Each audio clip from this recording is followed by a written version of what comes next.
Bonsoir à toutes et à tous et merci de nous rejoindre pour cette édition de ce mercredi 19 août 2026. Au sommet au Sénégal, le bras de fer se poursuit entre le camp du président Bassirou Diomaye Faye et le PASTEF d'Ousmane Sonko autour de plusieurs textes adoptés à proposer à l'Assemblée nationale. En Ukraine, le Parlement approuve la nomination d'Evgueni Kamara au poste de ministre de la Défense, un mois après le départ controversé de son prédécesseur. Et au Moyen-Orient, la France condamne fermement les propos du ministre israélien Itamar Ben-Gvir, appelant à tuer chaque nuit des dizaines de personnes à Gaza.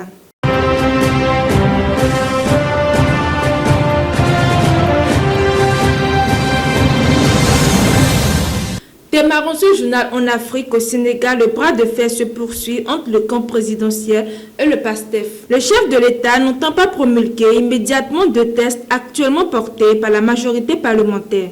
Le premier concerne la déclaration de patrimoine du président en fin de mandat. Déjà adopté lundi par les députés, le texte doit finalement être soumis au référendum selon le gouvernement.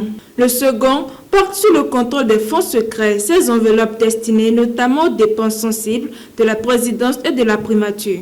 Son examen à l'Assemblée nationale, prévu ce mercredi, a été suspendu après un nouveau recours du gouvernement devant le Conseil constitutionnel.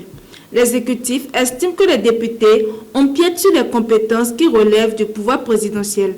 Dans le camp présidentiel, Aminata Touré défend cette position et appelle les parlementaires à se concentrer davantage sur les préoccupations économiques des Sénégalais. De son côté, le PASTEF dénonce ce qu'il considère comme des manœuvres destinées à empêcher l'adoption de ces propositions. Cette nouvelle confrontation intervient alors que les relations entre Bassirou Diomaye Faye et Ousmane Sonko se sont fortement dégradées ces derniers mois. Le bras de fer entre l'exécutif et la majorité parlementaire pourrait donc se poursuivre autour de la question des prérogatives respectives du président et de l'Assemblée nationale. En Europe, cette fois-ci en Ukraine, le Parlement a approuvé ce mercredi la nomination d'Evgueni Kamara au poste de ministre de la Défense. Il succède à Mikhailo Fedorov, limogé en juillet par le président Volodymyr Zelensky. Son départ avait provoqué d'importantes manifestations et contribué à une crise politique au sein du gouvernement. Le nouveau ministre est un profil très différent de son prédécesseur.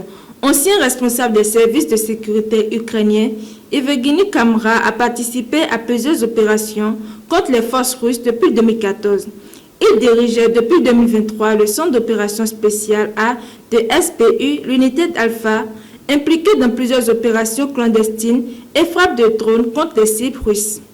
Devant les députés, le nouveau ministre a promis de renforcer les capacités militaires ukrainiennes et de réduire le potentiel de guerre de la Russie. Il appelle notamment à une meilleure coordination entre la présidence, le Parlement et le gouvernement, l'état-major, les forces combattantes et enfin les alliés occidentaux. Volodymyr Zelensky s'est félicité de cette nomination, estimant que l'Ukraine avait besoin de davantage de force face à la Russie. Et pour terminer cette édition, au Moyen-Orient, la France hausse le ton contre le ministre israélien de la Sécurité nationale. Le ministre français des Affaires étrangères, Jean-Noël Barrot, a qualifié d'insupportable et inhumain les propos de son homologue israélien, appelant à tuer chaque nuit des dizaines de personnes à Gaza. Le ministre israélien a notamment déclaré que des éliminations ciblées devaient être menées chaque nuit dans la bande de Gaza et a appelé à tuer entre 30 et 40 personnes. Le chef de la diplomatie française rappelle que la France a déjà interdit au ministre israélien d'entrer sur son territoire. L'Allemagne a également condamné ces propos, les qualifiant d'appels inhumains et contraires au droit international. Paris n'exclut par ailleurs pas de nouvelles sanctions européennes contre les colons israéliens impliqués dans les violences en Cisjordanie. Jean-Noël Barrot affirme que toutes les options restent sur la table alors que l'Union européenne a déjà adopté plusieurs séries de sanctions contre certains colons.